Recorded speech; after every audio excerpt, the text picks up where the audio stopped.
Hello everyone, my name's Jack and I have just finished watching She-Hulk Attorney at Law episode 2. This review is a bit late. I've had problems with my internet, so I've not been able to record anything until now. But I finally got my internet back and yeah, it wasn't worth the wait. It wasn't worth the wait to actually watch this episode. It was boring, to be perfectly honest with you. It was a very boring episode.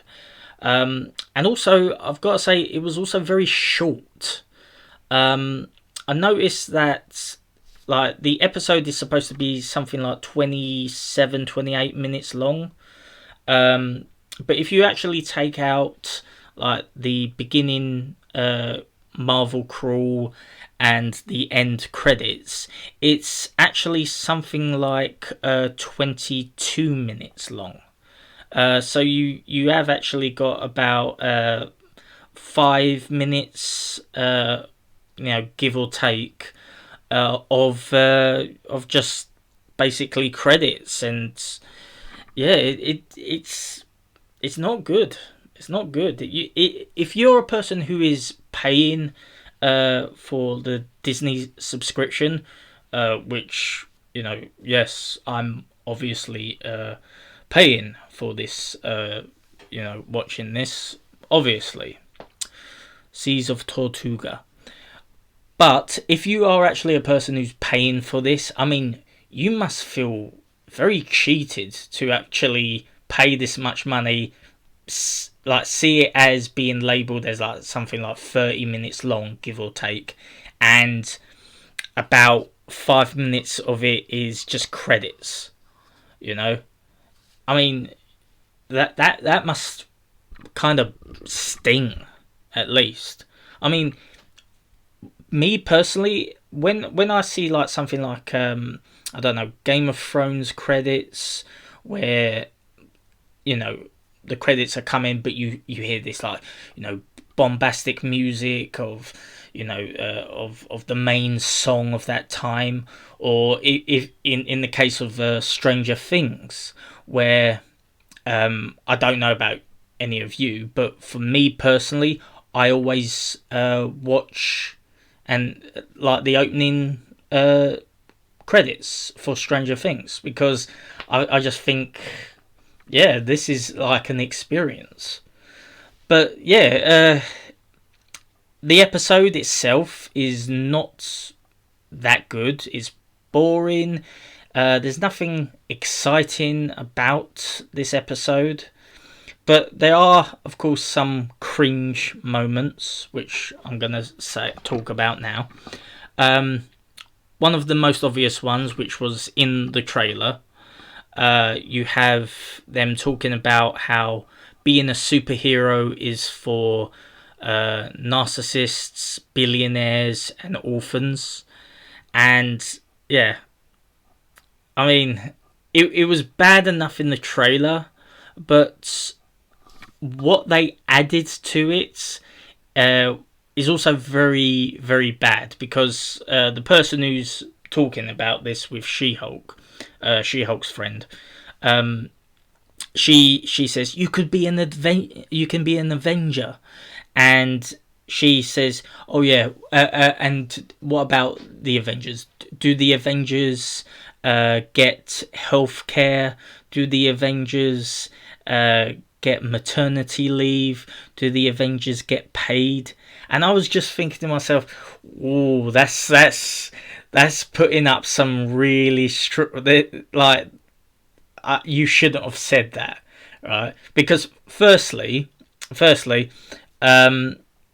you have, of course, Black Widow, who is unable to have a child, and she regrets it.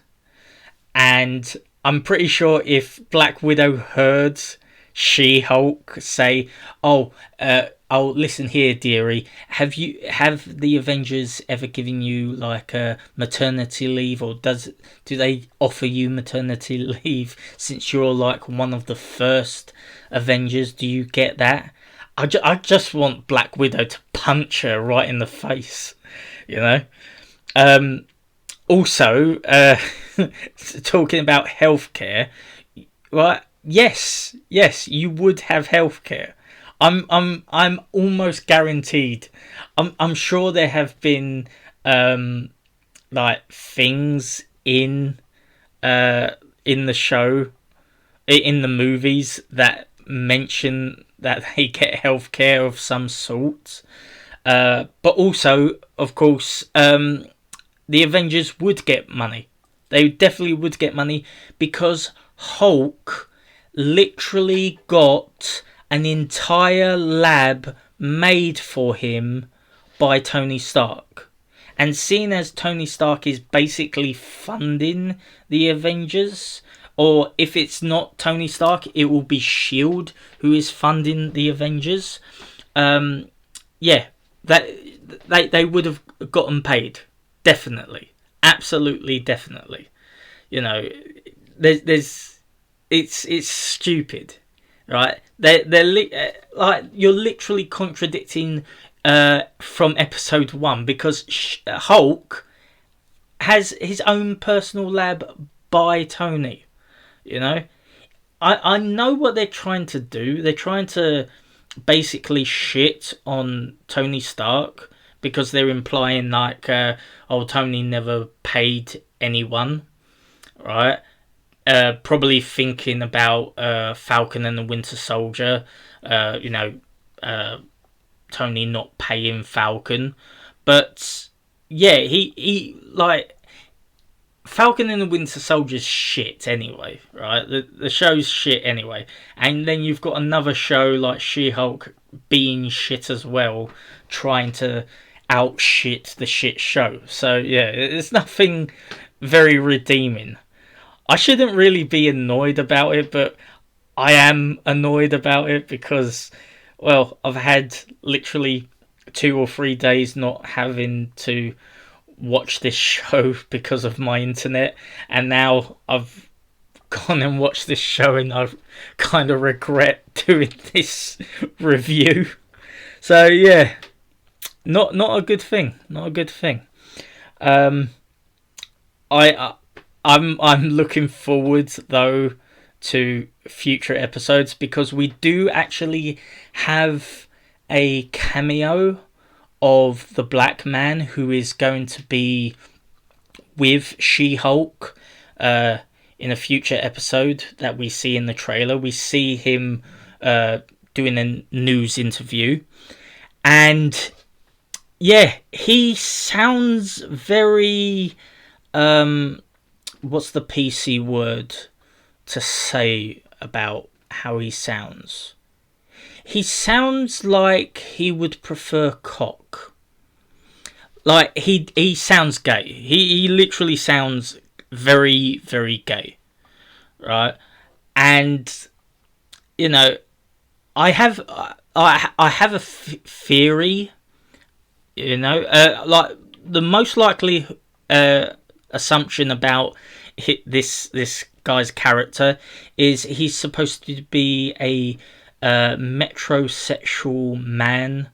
You know, he's supposed to be like in touch with his feminine side and likes big, strong women, kind of thing. That's what I'm getting the vibe of. You know, this is supposed to be, you know, a man who's not afraid to let a woman take charge. However, I do have a theory, which is that I think that he is actually gay, and he's working for the main villain.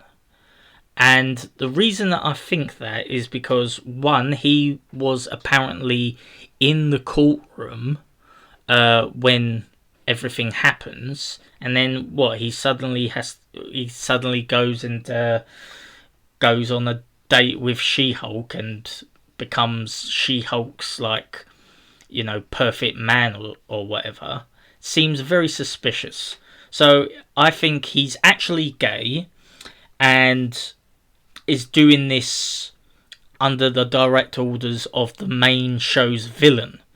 And I don't think that the main show's villain is the black woman that was busting through the courtroom wall like the Kool-Aid Man. I don't think that's the main show's villain. I think that the main show's villain is the old white male who has hired She-Hulk. I think that is the main show's villain. Because She-Hulk is a feminist film. And being a feminist film, it has to have a old straight white male who is in a big position to be the main villain. Right? I'm getting the kind of vibes of Charlie's Angels, the newest one, the wokeist one, I should say, where they had the main villain was an old straight white male. So yeah, it just seems like that's the way that this show is going. You know, maybe I'm wrong, but that's just a theory. That's my theory on this. So yeah, She-Hulk episode 2, quite boring. I'm kind of looking forward to episode 3. Hopefully we'll have a bit more spice, a bit more cringe, and most likely a bit more rage from me. So yeah, if you like what I have to say, give us a like. If you want to have your opinion, leave a comment. If you want to see more of these videos or other videos, subscribe. Also put on the notification bell, because a lot of people have been saying that they're not getting notifications. So yeah, put on the notification to stay up to date. And I'll see you with House of Dragon episode 2 is my next video. So I will see you with House of Dragon. Bye bye.